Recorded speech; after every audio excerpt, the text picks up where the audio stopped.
Drama serial मासूम बहुत ही खूबसूरत मोड़ पर आ गया है, जिसके अंदर आपने देखा कि दिलशाद एक बहुत बड़ा सिंगर बन चुका है और उसने ये सब कुछ नीली की मोहब्बत में किया है। वो नीली की मोहब्बत में इतना आगे बढ़ चुका है, अब वो नवाब साहब के घर जाकर उसको धमका कर आ गया है। वो नीली से इतनी ज़्यादा, इतनी बेपनाह मोहब्बत करता है कि उसको नीली के आगे कुछ नहीं दिखता। पहले तो वो उसके घर जाकर उसके बाप से बहुत मिन्नतें तरले करता है और बहुत ही ज़्यादा आजी से, बहुत ही ज़्यादा मोहब्बत से उसको मनाने की कोशिश करता है और बताता है कि वो नीली से बहुत मोहब्बत करता है, नीली से शादी करना चाहता है और गुजारिश करता है कि वो नीली का रिश्ता उसको दे दे। मगर उसका बाप अड़ जाता है और वो बहुत ही ज़्यादा बुरा सलूक करता है, जिसके बाद दिलशाद को बहुत ही ज़्यादा गुस्सा आता है और वो अपनी मोहब्बत में आकर उसके बाप को धमकाना शुरू कर देता है और उसे कहता है कि तुम्हें मैं अपनी बेटी का रिश्ता मुझसे करना ही होगा, मुझसे ज़्यादा मोहब्बत उससे कोई नहीं कर सकता। इतने में नवाब साहब उसे कहते हैं कि मैं किसी से भी उसकी शादी कर दूंगा, किसी कुत्ते से उसकी शादी कर दूंगा, लेकिन तुमसे उसकी शादी नहीं करूंगा। इतनी बुरी तरह से धुतकारे जाने पर उसको बड़ा अफसोस होता है, लेकिन वो गुस्से का बहुत तेज़ है और फिर नीली की मोहब्बत के अलावा उसको कुछ और समझ में नहीं आता। इसीलिए वो कहता है कि मैं तुम्हारी बेटी से शादी करके रहूँगा।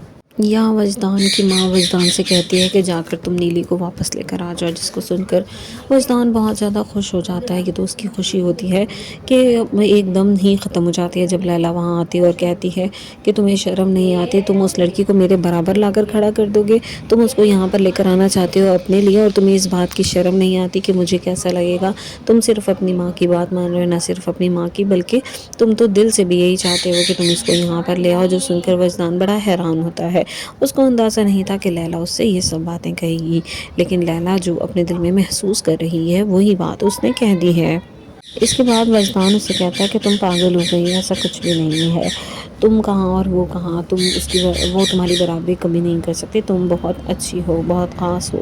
लेकिन वो इस बात पर नहीं मानती और बेहन इंतहा गुस्सा करती है। लेकिन वजदान भी उसके गुस्से को इग्नोर करता हुआ नीली को लेने के लिए चला जाता है और ये बात जब लैला को पता चलेगी तो न जाने कौन सा तूफान आ जाएगा। इसके बाद वजदान पहुंच जाता है नीली को लेने और उसे कहता है कि 2 मिनट में अपना सामान बांधो और चलो मेरे साथ। जिसके बाद नीली देखकर बड़ा हैरान हो जाती है। नवाब साहब को भी बड़ी हैरानी होती है इस बात पर और वो बड़ा हैरान होकर देख रहे होते हैं। यहाँ पर वजदान अपनी बहन का इलाज करवा रहा है और कोशिश कर रहा है कि किसी तरह उसका इलाज हो जाए और वो अपने पैरों पर खड़ी होने लगे।